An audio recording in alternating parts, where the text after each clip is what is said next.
Yesterday, I made a really huge mistake, and I want to share that with you so you guys could avoid going through it yourselves. Quick comment. You will come across failures. You will come across mistakes, obstacles that will make you want to go back into your comfort zone, and don't let that happen. Success comes with consistent hard work and pushing yourself out of your comfort zones and pushing your boundaries. So keep that in mind, and don't let something like this get to you personally, because this is going to stop you from doing things if you let it stop you. Let's go into the story. I came across this Instagram ad yesterday, and as you can see, it's asking you to react in two different ways which you could only react to on Facebook, but it's on Instagram. So whoever's doing the ad placement here is doing a very bad job at it. By the way, this is a local dealership. After seeing this ad, I glanced at their Twitter and their Instagram feed, and it was all a lot of content that was just focused around them and nice car, nice car, nice car, nice car. That's about it. It wasn't anything that's going to engage with people or bring some value to people. Forgot about it for that rest of the day. Day after that, I was with another client filming a video for his website. I was there for about 3 hours, and I was nearby the dealership. So after I left, I was like, I'm going to stop by the dealership. 10-minute drive to the dealership. When I got there, I just parked my car, opened up their Instagram and Twitter for like no more than a minute or two, and I walked inside. And that's the first mistake. I did no more research. I didn't have a plan. I was too comfortable. I was overconfident. And I thought it would just be easy. I forgot that you actually have to go and do hard work and hard research and have a plan to make things run smoothly. That's my first mistake, and that's probably the biggest mistake I made. So I walk in, and I go up to the receptionist, and I'm like, hey, can I speak to someone about social media? I actually don't even think I said hey. I didn't even acknowledge her. I didn't say hi. I didn't ask her how her day was going. Nothing. Another mistake. I didn't create a relationship with whoever I'm speaking to. So I'm there waiting, and about 3 or 5 minutes later, someone comes up, and he looks like a manager. And I greet him, and I instantly just start talking about how I help local businesses. And he tells me that they have a agency running their stuff. And off the bat, I told him, hey, I don't want to waste your time. I think they're doing a horrible job. I didn't say those exact words, but I said, hey, they're doing really bad because look at the ad that came across my newsfeed. He tells me, hey, I don't make these decisions, but I know that the owner is really good friends with the guy who has his agency. And he basically took it as an insult. And I don't blame him, because I basically just insulted him. What I should have done, I should have realized that guy's not a guy I want to talk to. I want to talk to someone who makes a decision. And I should have made an appointment or asked him more about how can I get in touch with the person who makes the decisions around their social media. And then I should have started by, hey, I love how you guys are actively engaged on Instagram and on Twitter and on Facebook. I like how you guys are doing this, but after you give him a good points of what he's doing good, give him points on how you could better this, how you could better that. I didn't. I just straight up insulted him. And so he actually just told me, hey, I don't make these decisions, but when you come at me like that and you tell me that the owner's friend who runs this is doing a shitty job, it doesn't get your foot in the door. It just makes you seem like an asshole. I don't think he said those exact words, but that's basically what he said. And I was so embarrassed, and I was like, what am I doing? Like, I came in here with no plan. Like, this is going to be a hard fix. And I was just so lost. I just froze, and he just talked it out, and he took complete control over the conversation. And he gave me an email, and I tried to better it. But I was just so shocked by what I just did and the reaction he gave me, which I deserved. And I walked out, and I was just lost for the next hour. I tried to listen to some music to get my mind off it. I couldn't. I was trying to go do other stuff. I couldn't. I was like, what did I just do? I had a really big opportunity. I completely let it all go down the drain.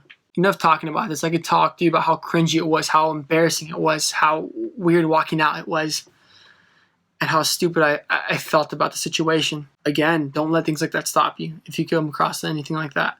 Now that you know what happened, I want to show you how you could avoid all this. You want to start off by doing your research. Go open up a tab and do this. First thing you want to do is check their Instagram. So this is their Instagram. It's called Villa Ford OC. They're a local Ford dealership. If you check their profile picture is good. Everything's good. Their followers are low compared to how much people they're following. So it's probably one of those follow back ways to get followers, which is complete trash because you're not getting anything quality. You want to do it all organic. I wouldn't recommend any of those buying followers or follow for follow. It works, it just doesn't get you solid leads. If you look at their bio, they have the address 3 times. Once the beginning, second right above the call button, and third in the directions. If you click the directions, it'll give you directions. That's pointless. I'd get rid of everything besides the directions. Maybe at the bottom would be okay. That's about it. Don't indicate what that link is for. The link takes you to a page that you gotta nominate like your teacher to get $500 off a forward or something like that. I don't know if it's off a forward or just $500, but it's to nominate your teacher. In the bio, they don't even explain what that link is for. They don't really talk about themselves besides that, oh, we're Orange County's most trusted Ford car dealership, which you've heard that for years and years and years and years from every dealership. That doesn't set me apart. I'm expecting you to already be good, honest, and all that. So you got to really put something that sets you apart, something very unique about that dealership or that business. If you go down the newsfeed, it's just nice car after nice car after nice car. No, not trying to engage with people. This is really bad. What I would be doing is, obviously, any sale that's going on, I'd be talking about that. But I'm not just going to post about sales. Most of my posts would be informative stuff. That answers questions that you'd have before going to buy your first car. And I would also be posting pictures with the salesman and the staff with customers, maybe the oil change guys, how they have like free tire rotation or whatever they have going on. I'd be posting stuff like that, but they're clearly not because they're focused on putting nice car. Let's get in on their Facebook page. So if you go down their Facebook page, they're doing better than the Instagram because they engage a little bit more. They're talking about something relevant that's going on around here. We're right by the Angel Stadium, so talking about that. More car pictures. This is actually the ad, if you guys remember it. That was on Instagram. Reviews, 117 reviews. That's good. The reviews are good. They're solid on their reviews. Here's an informative video about the teacher thing I was talking about with Instagram, the Instagram link. That's good. I'm sure that's good. I haven't watched it. More car pictures, which is good engagement. Obviously, there's things that you could help them out with, and that's the point. You could probably get them the same price of what they're paying for this Instagram, for their social media marketing, and get better engagement if you focus on little details like, providing opt-ins, providing, whether it's collecting emails or being more informative with what's going on in the dealership. And it's really easy stuff because it's nothing too complicated. It takes it's a bit of communication to get all that information. I see this seems good. I don't know what this is. Some kind of challenge. This is engaging. But I mean, it could be better. It's doing much better. Like, they respond fast. That's really good. I'm sure their about is good. Call now is set.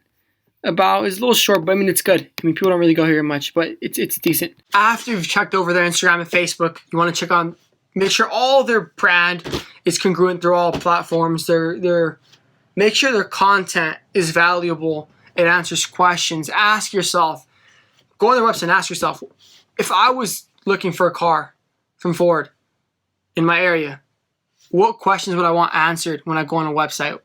What information would I want? What kind of concerns would I have? Check out their Google, check out their Yelp if they use them. For example, on Google My Business, they're ranking literally right now. I'm 3 blocks from them. They're second on ranking. There's a Ford dealership 7 miles from here or 8 miles from here that's ranking number 1. And they're 8 miles away. That should not be happening. So, screenshot all that, put it all into the audit. After you get the audit done, one big recommendation, have a contract ready to sign just in case. With a pricing package. Oh, by the way, the contracts, you could get them on lawdepot.com. There's a ton of places you go. For the pricing package, take out the pricing package you've made, if you've made it. If not, make one around the services you can do for them. Don't undersell yourself. Don't forget. You guys can go download the pricing package I made for one of my clients. Edit it if you have to. If you got to get rid of some services and add other ones, do it. So have it all ready. Print it out or just save it as a PDF on your phone, whatever it is. After you have all that, contact the place. Going in person really works after you've done the research. When you walk in, whoever you speak to, build a small relationship with them. Let them remember your name, because what if you have to go there multiple times before you actually get an appointment? Or what if you have to go there multiple times before a contract gets signed? Also, don't waste your time speaking and explaining all this to people who aren't going to be the decision makers, who are just going to relay the message to someone else. Because when that happens, if I would explain everything to the receptionist and she's like, I'll leave a message for the guy. She's just tell the guy, oh, some internet marketer came in. He said he could help us out. He made some cool points. That's about it. He doesn't know much.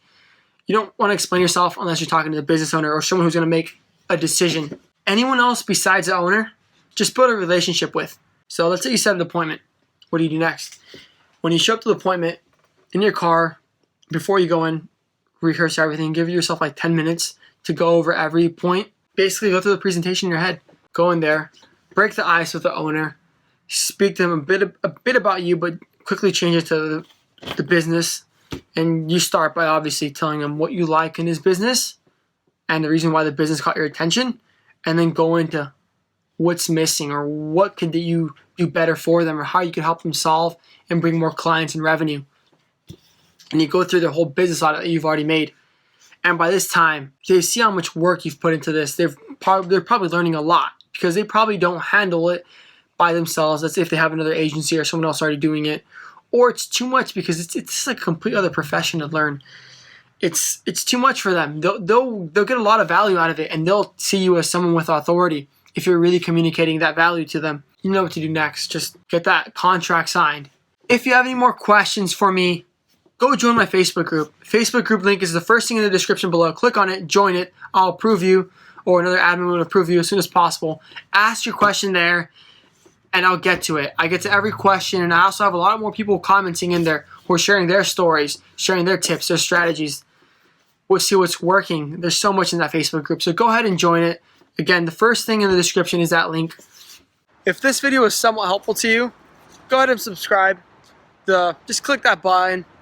It'll subscribe. Appreciate you watching this video. Hope you learned something from it. Go check out the Facebook group. Again, link is the first thing in the description. Thanks for watching.